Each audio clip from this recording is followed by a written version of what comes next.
Hello and welcome to BPSC concept वाला। ये हमारे इंपॉर्टेंट प्लेसेस इन न्यूज़ की सीरीज़ चल रही है, जिसमें हम जितने भी इंपॉर्टेंट प्लेसेस न्यूज़ में रहे हैं उनको एक एक करके पिक कर रहे हैं और उससे अपना स्टैटिक जल्दी से रिवाइज़ कर ले रहे हैं। जैसे सपोज़ करो कि ईरान में कोई लोकेशन न्यूज़ में रही, तो हम मिडिल ईस्ट की जो इंपॉर्टेंट वर्ल्ड ज्योग्राफी हमको पता है, जो भी स्टैटिक पॉइंट्स या वन लाइनर्स हमको पता है, उसको एक बार रिवाइज़ कर लेंगे। यूरोप में कोई अगर कंट्री न्यूज़ में रही तो हम वहाँ के माउंटेन सिस्टम को रिवाइज़ कर लेंगे, वहाँ के सीज़ को रिवाइज़ कर लेंगे। अगर इंडिया में कोई लोकेशन न्यूज़ में रही तो उससे हम वहाँ के रिवर सिस्टम को रिवाइज़ कर लेंगे, वहाँ के माउंटेन सिस्टम को रिवाइज़ कर लेंगे, वहाँ की अगर सॉइल देख पाए तो सॉइल देख लेंगे। तो इससे क्या होगा ना, जितनी भी इंपॉर्टेंट प्लेसेस इन न्यूज़ हैं एक बार वो तुम्हारे दिमाग से भी निकल जाएंगी, और जो तुम्हारा ज्योग्राफी का रिवीजन है, इंडियन ज्योग्राफी कह लो या वर्ल्ड ज्योग्राफी कह लो, वो भी जल्दी जल्दी मैप्स के थ्रू रिवाइज हो जाएगा। तो अगर ये 2 से 3 घंटे की अगर सीरीज़ बनती है पूरा कंपाइल करने पे सारे लेक्चर्स को, तो इसमें हमारा मोटिव क्या रहेगा, 2-3 हमारे टारगेट्स कह सकते हो क्या रहेंगे। पहला कि प्लेसेस हमको सारे पता चल जाएं कि कौन कौन से न्यूज़ में रहें। दूसरा कि हमारी ज्योग्राफी, इंडियन ज्योग्राफी और वर्ल्ड ज्योग्राफी, ये एटलीस्ट मैप से जितनी कवर हो सकती है, जितनी रिवाइज हो सकती है, वो रिवाइज हो जाए। तो चलो अब ज़्यादा टाइम इस पर नहीं लगाते हैं, नेक्स्ट लोकेशन पे चलते हैं। नेक्स्ट लोकेशन हमारी कौन सी है, स्लोवेनिया है। अब देखो, हर लोकेशन की तरह इसका कॉन्टेक्स्ट लिखा हुआ है कि क्यों ये न्यूज़ में रही थी। Recognised Palestine as a state, तो बहुत ज़्यादा इंपॉर्टेंट न्यूज़ नहीं है, ठीक ठाक सी न्यूज़ है। तो स्लोवेनिया भी हमारे लिए ठीक ठाक सा इंपॉर्टेंट है। अगर कोई बहुत बड़ी न्यूज़ होगी, बहुत इंपॉर्टेंट न्यूज़ होगी, तो वो लोकेशन थोड़ा सा ज़्यादा हम डिटेल में करेंगे। लेकिन स्लोवेनिया भी हम ठीक ठाक सी डिटेल में इसलिए करेंगे क्योंकि इससे रिगार्डिंग जो वर्ल्ड ज्योग्राफी के पॉइंट्स हैं वो काफ़ी इंपॉर्टेंट है। तो देखो, सबसे पहले तो मैप में इसको देख लो। अब इसकी बाउंड्रिंग कंट्रीज़ जानने की उतनी ज़रूरत नहीं है।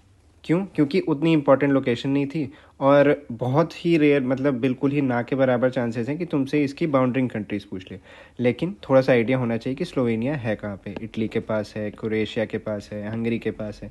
ठीक है, तो बेसिक आइडिया एक बार तुमने मैप में इसकी आसपास की कंट्रीज़ देख ली ना, तो थोड़ा सा तुमको आइडिया हो जाएगा ठीक है कहाँ पे है ये। और जैसा पहले भी बताया कि हर पीडीएफ, मतलब हर स्लाइड के यहाँ पे तुमको वर्ल्ड मैप दिख जाएगा, तो तुमको आइडिया लग जाएगा कि हम बात कहाँ की कर रहे हैं। हम बात यहाँ की नहीं कर रहे हैं, हम बात यहाँ की कर रहे हैं। तो बस एक रफ आइडिया देने के लिए मैप लगा हुआ है। ठीक है, चलो कमिंग बैक, स्लोवेनिया की बात कर रहे थे हम लोग।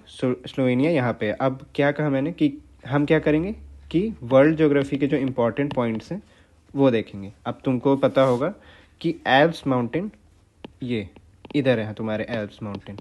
ठीक है, तो स्लोवेनिया में भी है तुम्हारे उसके रेंजेस, तो इसलिए एल्प्स माउंटेन थोड़ा सा इंपॉर्टेंट हो जाता है। तो एल्प्स माउंटेन के बारे में जो थोड़ी बहुत बेसिक बातें हैं वो रिवाइज कर लेंगे, बहुत ज़्यादा डिटेल में नहीं जाएंगे, बस जो एग्ज़ाम में पूछा जा सकता है उसको एक बार देख लेंगे। तो एल्प्स माउंटेन के बारे में क्या याद है तुमको कि ये एक माउंटेन रेंज है, कहाँ का, यूरोप।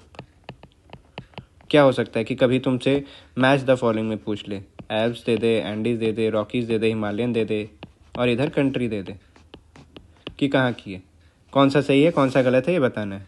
तो सिंपल हो गया, एल्प्स माउंटेन कहाँ है, यूरोप में। कभी इससे थोड़ा सा एक आगे स्टेप जाके दे दे कि यूरोप और एशिया दोनों इसको शेयर करते हैं क्या, तो नहीं, this is entirely in Europe. ठीक है, दूसरी चीज़ इंपॉर्टेंट क्या होती है कि सबसे हाईएस्ट पीक कौन सा है ये एल्प्स माउंटेन का, तो माउंट ब्लैंक है जो कि हाईएस्ट पीक है। अगर मैंने एल्प्स माउंटेन का हाईएस्ट पीक देखा तो मुझे यूरोप की भी पता होनी चाहिए कि यूरोप का हाईएस्ट पीक कौन सा है। तो यूरोप का हाईएस्ट माउंट एल्ब्रस, ये। ठीक है, इतनी डिटेल्स काफ़ी है अपने लिए, बहुत ज़्यादा है। ये थोड़ा सा देख सकते हो, तुम बताओगे कि ये किस कंट्री में है, इतना याद है।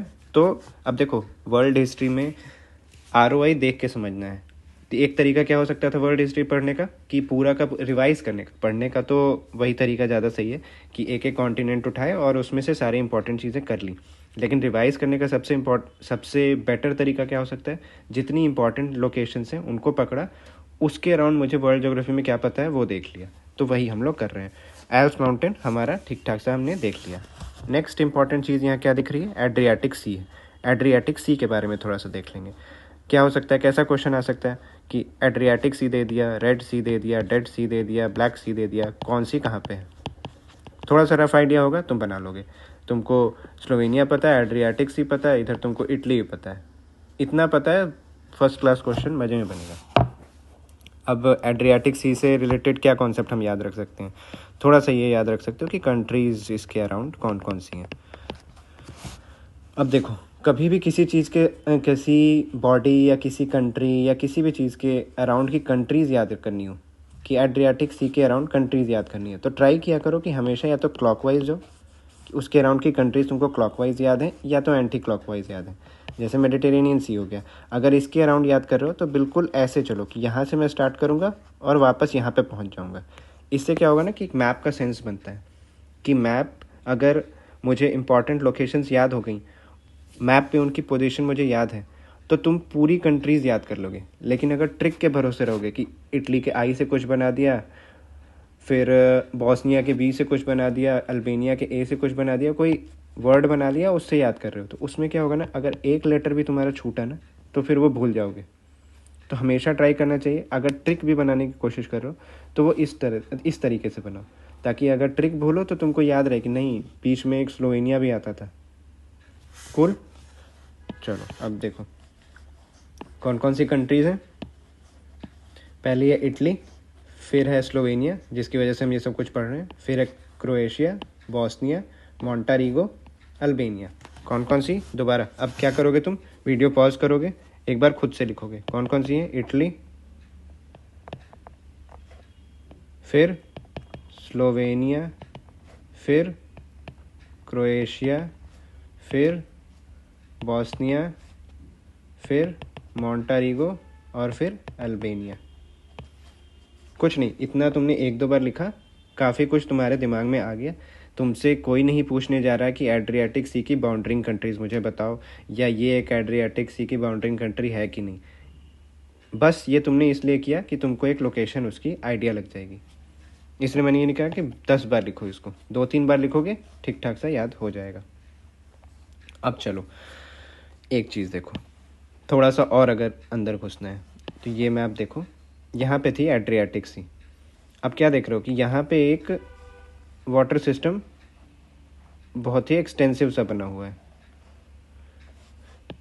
तो इसको मान लो किसी को सी ऑफ एजोव यहाँ पे है, और यहाँ से चल के नॉर्थ अटलांटिक ओशन में आना हो तो वो कैसे आएगा। इस पे क्वेश्चन भी बहुत बार आ जाते हैं और मैच द फॉलोइंग भी बहुत बार आ जाते हैं, या कुछ ऐसा क्वेश्चन भी आ जाता है कि सी ऑफ एजोव और ब्लैक सी के बीच में कौन सा स्ट्रेट लोकेटेड है, या स्ट्रेट ऑफ कर्च इन दोनों के बीच में लोकेटेड है, या तुमको मेडिटेरेनियन सी से इधर आना है, नॉर्थ अटलांटिक ओशियन आना है, तो कैसे आओगे। तो इस टाइप के क्वेश्चन अगर तुमको बनाने हैं तो ये इस पूरे का एक आइडिया होना चाहिए। अब मैं हमेशा ये कहता हूँ कि मैप तुमको हमेशा हेल्प करेगा, हमेशा एटलस से पढ़ना चाहिए।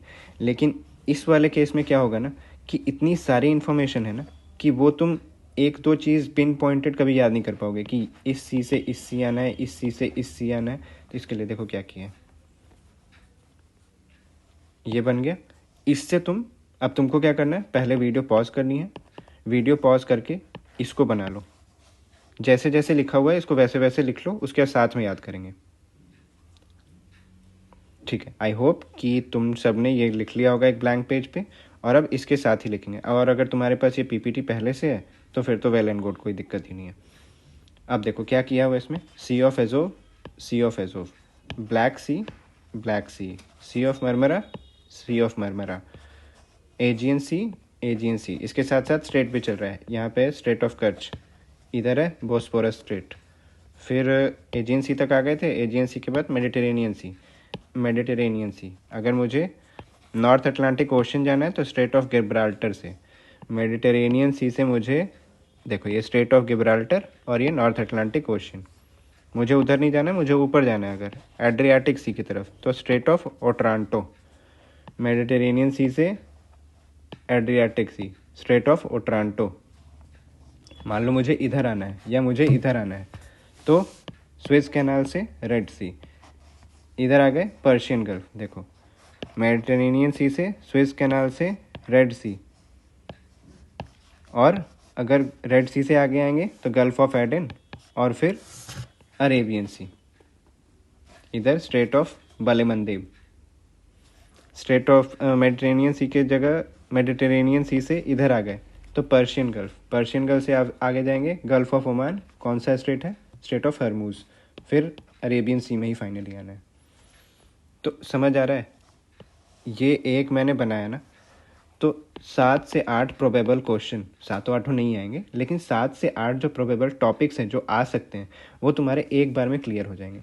अब तुमको करना क्या है, ये बना लिया तुमने, 4 से 5 बार इसको लिखना है कि मैं यहाँ से चलूँगा, मैं या तो यहाँ पहुँच जाऊँगा, या तो यहाँ पहुँच जाऊँगा, या तो यहाँ पहुँच जाऊँगा, या तो यहाँ पहुँच जाऊँगा। तो 1-2 बार रिवाइज करेंगे हम लोग साथ में, 1-2 बार तुम खुद से करोगे। अब देखो कैसे रिवाइज करते हैं, जिसने वर्ल्ड ज्योग्राफी की हुई है, ज्योग्राफी मैपिंग की हुई है मेरे साथ, तो उसको पता है। अब ये सारी जगह हम ढक देंगे।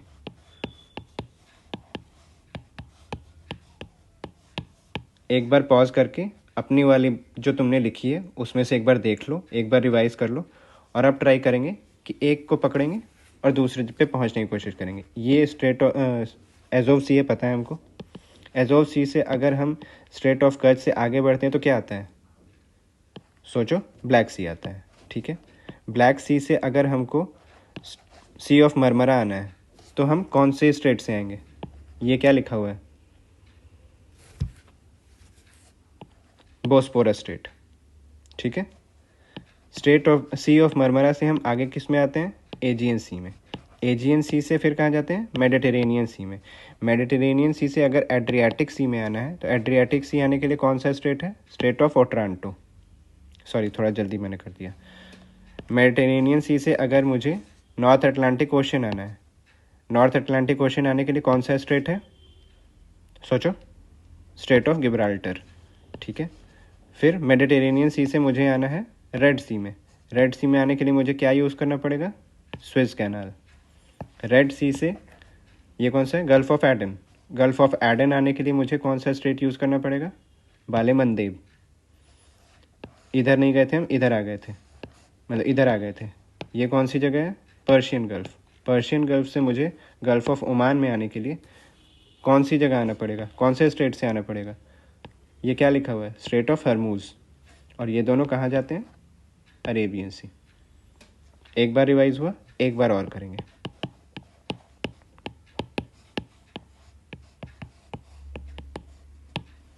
ठीक है, चलो, ये क्या था, एजोव सी। एजोव सी से हम कहाँ आते हैं, ब्लैक सी में। ब्लैक सी में किस स्ट्रेट से आते हैं, स्ट्रेट ऑफ कर्ज से।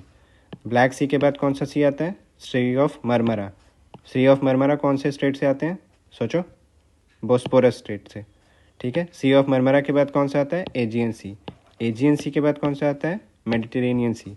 मेडिटेरेनियन सी से एड्रियाटिक कैसे जाते हैं, Strait of Otranto. Strait of Otranto. Mediterranean सी से फिर नॉर्थ अटलांटिक ओशन कैसे जाते हैं, क्या नाम है इसका, स्ट्रेट ऑफ गिब्राल्टर। फिर इधर आना है, ये कौन सी जगह है, रेड सी। रेड सी किससे आएंगे, कहाँ से आ रहे हैं, मेडिटेरेनियन सी से। भाई साहब, मेडिटेरेनियन सी से क्या नाम है इसका, स्विस कैनाल। ठीक है, रेड सी था। रेड सी से हम आ रहे हैं कहाँ, gulf of Aiden.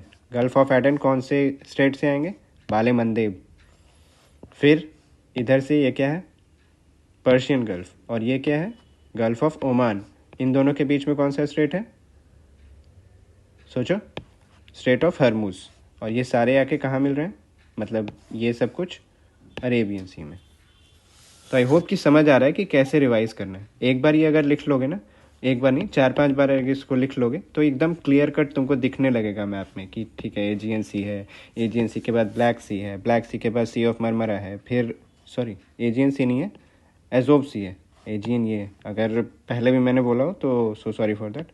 Azov Sea, Azov Sea के बाद ब्लैक सी, ब्लैक सी के बाद सी ऑफ मरमरा, फिर Aegean Sea, Mediterranean Sea, Adriatic, North Atlantic Ocean, Swiss Canal, Red Sea, Gulf of Aden, Arabian Sea, इधर आए तो Persian Gulf, Gulf of Oman, और फिर अरेबियन सी। कूल। ऐसे ही world geography की सारे लोकेशंस को हम लोग कवर कर लेंगे, बाकी के लिए नेक्स्ट वीडियो में। Thank you very much.